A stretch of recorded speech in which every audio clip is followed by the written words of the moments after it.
Hi good evening guys. आज की class में जो है इंडियन सिविलाइजेशन कल्चर का एक्सप्लेनेशन शुरू हो जाएगा और आज से ये लगातार चलेगा। इंडियन सिविलाइजेशन कल्चर में इसलिए ज्यादा समय लग रहा है क्योंकि इसमें ज्यादा पैराग्राफ है और ऐसे तो सिर्फ लेक्चर दे नहीं देना है, लेक्चर देने में और step by step, paragraph by paragraph नहीं, स्टेप बाय स्टेप आपको एक्सप्लेन करने में थोड़ा सा वक्त लगता है। इसलिए आज की जो वीडियो जो है वो बहुत इंपॉर्टेंट रहेगा जो भी ट्वेल्थ के विद्यार्थी हैं उनके लिए। ट्वेल्थ जो 2026 में एग्जाम दे रहे हैं उनके लिए ये क्लास इंग्लिश के लिए अ, उसको बोला जा सकता है इट्स इम्पोर्टेंट, बहुत बहुत इंपॉर्टेंट है। तो आप लोग जो है ध्यान से और एक एक वर्ड बाई एक एक सेंटेंस, और सेंटेंस नहीं एक एक वर्ड आपको बताने के प्रयास कर रहे हैं और उसको आप समझने के प्रयास कीजिए। इसके जो पहले वाला जो वीडियो है लाइव क्लास लिया गया था उसमें अबाउट द ऑथर्स के बारे में बताया गया था और इस वीडियो में आपको पैराग्राफ वाइज यानी अब इसका जो स्टोरी जो है, कहानी जो है वो चालू हो चुका है। राइट। अब महात्मा गांधी जी जो है इंडियन सिविलाइजेशन कल्चर के बारे में क्या बोले हैं पैराग्राफ वाइज पैराग्राफ करके, और आपको एक एक वर्ड समझाया जाएगा, एक्सप्लेन किया जाएगा ताकि आपको बुक पढ़ने में किसी प्रकार की कोई प्रॉब्लम क्रिएट नहीं हो। चलिए स्टार्ट करते हैं, टाइम वेस्ट नहीं करना है। आई बिलीव दैट, फर्स्ट जब आप बुक जब ओपन कीजिएगा ना तो उसमें एक प्रोज सेक्शन मिलेगा और प्रोज सेक्शन में जो है इंडियन सिविलाइजेशन कल्चर मिलेगा। ठीक है, रेनबो का फर्स्ट जो सेक्शन है प्रोज, और प्रोज का फर्स्ट चैप्टर है इंडियन सिविलाइजेशन एंड कल्चर। उसका फर्स्ट पैराग्राफ दिखिएगा तो उसमें लिखा होगा आई बिलीव दैट, मेरा मानना है कि the civilization India has evolve, जिस सभ्यता को भारत ने विकसित किया है, is not be beaten in the world, जो कि पूरी दुनिया में वो मिटने वाली नहीं है, उसे कोई मिटा ही नहीं सकता है। नथिंग कैन इक्वल, कोई चीज बराबरी नहीं कर सकती है, कोई भी इस दुनिया में ऐसी कोई चीज नहीं है जो इक्वल हो सकती है। The seed sown by our ancestors, हमारे पूर्वजों द्वारा बोए गए बीज की।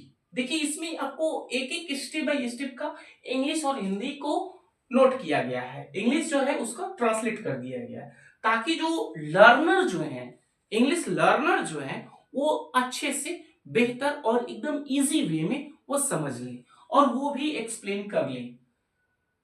जो हमारे पूर्वजों द्वारा बोए गए बीज है, बीज कि कोई दुनिया में ऐसा कोई चीज बना ही नहीं गया है जो इसकी बराबरी कर सकता है। रोम वेंट, रोम की हस्ती मिट गई, रोम जो है वो मिट गया। Greece share the same fate, Greece का वही हश्र हुआ, ग्रीस का वही हश्र हुआ जो रोम का हुआ। इसलिए कहा जाता है कॉपी नहीं करना चाहिए। द माइट ऑफ द फराउज, ठीक है ना, the might of pharaoh was broken, pharaoh की शक्ति भी टूट गई, फराओ की शक्ति जो स्ट्रेंथ जो है वो भी टूट जा रही है। जापान हैज बिकम वेस्टर्नाइज्ड, और जापान इसी के साथ साथ क्या हो जा रहा है, वो पश्चिम सभ्यता के रंगों में भी रंग गया। Of China nothing can be said, और चाइना के बारे में तो कुछ कहा ही नहीं जा सकता है, चाइना तो अलग है, उसका तो अलग ही बिहेवियर है, वो भी उसी में ढल गया। But India still, but India still somehow और other sound of the foundation, लेकिन भारत की अगर बात की जाए तो भारत हर हाल में अपनी नींव पर स्थित है, वो जहां आए वहीं पे है, वो डगमगाया नहीं, वो हिला डुला नहीं, वो किसी को देखकर और कॉपी नहीं किया, किसी को देखकर उसके साथ चल नहीं पड़ा। ठीक है, वो जहां है जैसे है वैसे बेहतर है। The people of Europe learn their lesson from the writings of the men of Greece और रोम, और यूरोपवासी ग्रीक और रोम लेखकों की कृतियों से अपना सबक सीखने की प्रयास किए, सीखते रहे। which exist no longer in their former glory, जिनकी पूर्व की गरिमा अब नहीं रही, जो यूरोपवासी हैं और रोम जो है उनकी जो पहले की ग्लोरी जो थी वो अब के समय में नहीं रही है। In trying to learn from them, उनसे सीखने के प्रयास में, उनके सीखने के प्रयास में द यूरोपियंस इमेजिन्स दैट यूरोपवासी जो है ये सोचते हैं, वो कल्पना करते हैं, they will avoid the mistake of Greece and Rome, वो अपनी त्रुटियों की दूर करने के लिए लगे हुए हैं, सच एज देयर पिटाइबल कंडीशन, ऐसे उनकी दयनीय अवस्था है, स्थिति है जो। इसीलिए आपको जो भी स्टूडेंट्स देख रहे हैं इस वीडियो को, जो भी समझ रहे हैं, तो इससे एक चीज आपको सीख मिल रही है कि आपके पास जो चीज है, ठीक है, चाहे वो संपत्ति हो, वो वेल्थ हो, इकोनॉमिक पावर आपके चाहे कितना भी वीक हो क्यों नहीं, उसे कोई लेना देना नहीं है। आप जैसे भी हो ना, वैसे आप बेहतर हो। आप किसी का कॉपी करने के चक्कर में नहीं रहिए, ठीक है। अभी भी जो है देश में बहुत सारा चीज हो रहा है, बहुत सी चीज को देखकर कॉपी किया जाता है, नहीं, बहुत सारा चीज है। तो उस तरह का अगर कॉपी करेंगे ना, तो आपका जो रहेगा ना वो भी मिट जाएगा। जैसे देखिए, रोम ने वेस्टर्न का रोम और ग्रीस ने और आपका जापान ने भी, चाइना में ने भी, ये सारी जो कंट्रीज है वो वेस्टर्न का कॉपी कर रहा है लोग, और उसके साथ साथ इन लोग का हाल जो है बुरा हुआ कि नहीं। तो ये लोग क्या चीज का कॉपी किया कि वो जैसे डेवलप कर रहा है मैं भी वैसे डेवलप करूं, वो उसकी जो रहन सहन जो है उसकी तरह मैं भी रहूं। तो ऐसा तो होगा नहीं ना। अब आपके बगल में कोई एकदम मॉडर्न युग के लोग आ गए, उनकी पहनावा ओढ़ाना अलग टाइप का है, आप शुरू से उस तरह से नहीं आ रहे हैं और उसको देखकर कॉपी कीजिएगा, तो हो सकता है कि आपके फैमिली का जो बना बनाया जो एक बिल्डिंग है वो तहस नहस हो जाएगा। एज अ सिविलाइजेशन की मैं बात कर रहा हूं, उस तरह की स्थिति में। तो ये अपनी भारत की स्थिति जहां है वहीं पे है, उसमें कोई किसी प्रकार की चेंजिंग नहीं हुआ। सेकेंड पैराग्राफ में हम लोग सीखेंगे, in the midst of all this India remains immovable, इन सबों के बीच भारत स्थिर बना रहा। ये सारी प्रॉब्लम, ये सारे लोगों को बीच भारत जो है अपनी जो है वो अपनी स्थिरता को बनाए रखा, उससे कोई कंप्रोमाइज नहीं किया। एंड दैट हर ग्लोरी, और यही तो भारत की पहचान है, और यही तो भारत के लिए गर्व की बात है। It is charge against India, Bharat के विरुद्ध एक आरोप है। मेरे डियर स्टूडेंट्स, यहां पे ये ध्यान दीजिएगा कि भारत के विरुद्ध एक आरोप है, it is charge against India. वो आरोप क्या है? That her people are so uncivilised, ignorant and stolid. यानी भारत की जो जनता है, यानी भारत के ऊपर यह आरोप लगाया गया है कि उसकी जनता जो है, पीपल जो है, इतनी असभ्य है, अज्ञानी है और मंदबुद्धि है। भारत के लोगों को वेस्टर्न के लोग क्या बोलते थे?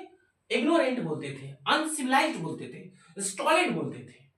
That is not possible to induce them, लेकिन induce them to adopt any changes, कि उन्हें परिवर्तन को अपनाने के लिए प्रेरित करना संभव है, ठीक है। It is charge really against our merit experience, जैसे एक सेकेंड, it is charge really against our merit, ठीक है, लेकिन वास्तव में यह आरोप जो है हमारे गुण के विरुद्ध है। अगर कोई चार्ज कर रहा है, और वो भी आपकी क्वालिटी पे, वो भी आपके मोरल पे, वो भी आपकी जो सिविलाइजेशन है उस पे, कल्चर पे, तो ये बर्दाश्त की बात नहीं थी, और नहीं, आज भी नहीं है। What we have tested and found true on the anvil of experience, जिसे हमने अपने अनुभव की निहाई पर जांचा और परखा, जिसे हम अपने अनुभव की निहाई पर जांचा और परखा है। We dare not change, और उसे बदलने की साहस हम नहीं रखते हैं। अपनी कल्चर को, अपनी सिविलाइजेशन को, अपनी गुड बिहेवियर को, अपनी अनुशासित जीवन को, अपने डिसिप्लिन्स को हम नहीं बदल सकते हैं। ऐसे हमारे एंसेस्टर्स जो हैं वो ऐसा हमको नहीं बनाए हैं, तो हम चेंज नहीं कर सकते हैं। Many thrust their advice upon India, बहुतों ने अपना विचार भारत पे थोपने की कोशिश किया।